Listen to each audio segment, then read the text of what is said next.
So Apple have done something a little bit weird this year, and I've been noticing a lot of people are confused about the iPhone 12 lineup. So in this video, I just wanted to sit down, discuss a few things, talk about my thoughts on the lineup, and see what you guys are thinking about it. So without further ado, let's get right into it. So first thing I wanted to talk about, this is something I noticed right away during the presentation. As soon as he said this, I was just like, what? So basically, Apple is going to continue to sell the iPhone XR, the iPhone 11, and the iPhone 12 all at the same time.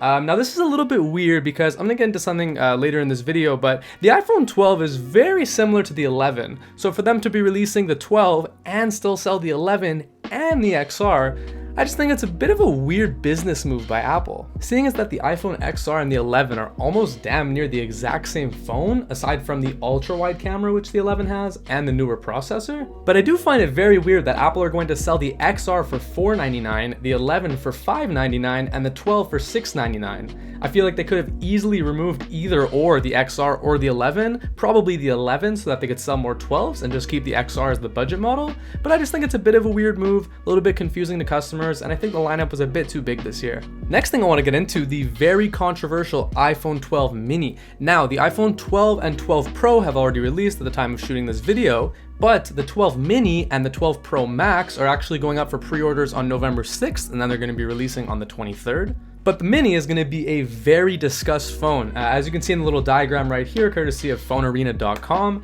it's basically sitting right in between the iPhone 5 and the iPhone 12. So it's definitely a size that a lot of people are going to like. A lot of people coming from the iPhone 4 and 5, which still have a pretty big user base, they're going to really enjoy the size of that phone, and it'll probably be the best option for them. Especially older people or anybody who just really wants something small that can do everything they need. It's going to be a really great phone for that.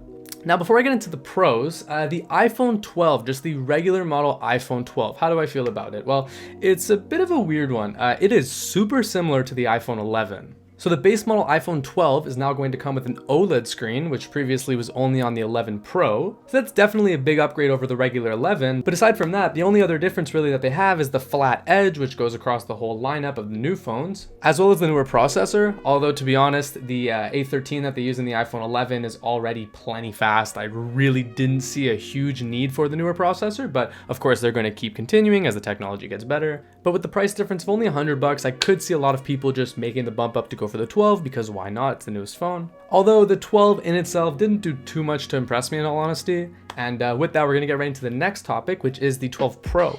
So 12 Pro was also a pretty controversial one because during the presentation, I was just kind of sitting there like, what was different again? Basically, this year, for the first time, the 12 and 12 Pro are actually going to have identical screens. They're both OLED, they're both gonna have the same density, amazing, amazing screens, which is nice for the lower end model, but doesn't leave too much to improve on for the Pro model. So the Pro models this year have an extra camera, the telephoto, same as last year. A new feature, they have the LiDAR scanner, which is actually practical, especially for people who do real estate. Also, there's this huge trend on TikTok where you can actually see somebody's height, which is pretty cool too. But aside from the camera changes, the only other difference is that the frame is stainless steel instead of aluminum, which is nice for a lot of people actually. It means it's probably going to be more durable in the long run, and I could definitely see that being a factor as to why someone would want to buy it, which again, I'll get into a bit later. But yeah, they really didn't leave too much to the Pros this year. They are very similar to the 12. If you're not looking to get the Pro Max, I do find it really hard to justify getting the 12 Pro over the 12 because the only real difference there is the camera. And so unless you really need a telephoto zoom lens for some reason, it is pretty hard to justify telling someone to get the Pro over just the regular 12. But to each his own, maybe someone wants the LiDAR in a smaller package. It really depends on what you need. Another big topic to get into,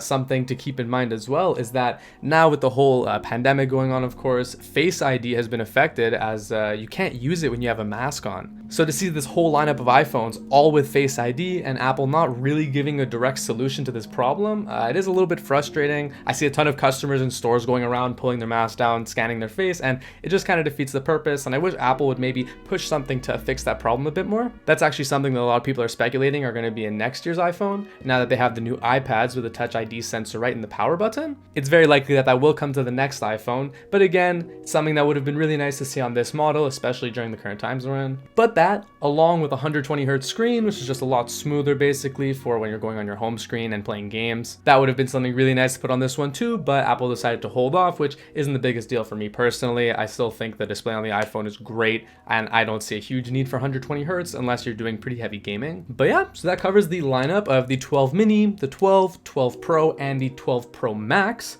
12 Pro Max I did kind of leave for the end here because that is actually the one that I'm going to be picking up myself. Now, a couple things that maybe decide to go for the Pro Max over any of the other ones is one, definitely the size. I've been carrying around an 8 Plus now for the better part of 3 years. I've been overdue for an upgrade for a year now, and so I really am familiar with the size already because the 12 Pro Max, the footprint of it is actually the exact same as the 8 Plus or 7 Plus or 6 Plus, whichever one you have. So if you're comfortable with the size of that phone in your hand already, you'll be very comfortable with the 12 Pro Max, except for the flat edges. The LiDAR scanner is not something I'm really going to be using too much myself, aside from maybe some fun stuff. And again, the telephoto, not super necessary. I mean, if you're going to use a regular angle camera anyways, the Pro Max and the regular 12 are the exact same. The only bonus to that Pro Max is that extra zoom. Actually, one important feature I forgot to mention too on the Pros is that with that LiDAR scanner, it actually is supposed to improve night vision camera shots. So not night vision, but night mode camera shots. So you'll be able to get shots in a darker lighting environment, which is a pretty nice thing to have too for someone who's going to be shooting at night. And then last feature that I mentioned before, actually, that stainless steel frame is kind of doing it for me. I am a sucker for that. They had the stainless steel Apple Watches a while back too, and I always thought it was cool. It's just a little bit more durable than aluminum, and it has that nice kind of glossy finish to it, which is a good look from Apple. But yeah, with all that said, I don't want to keep you guys here too long. I hope you enjoyed the video. Let me know what your thoughts are about the 12 lineup in the comments down below. I'll be really interested to read through them and see what you guys are thinking. And with all that said, I will catch you guys in the next one. Peace.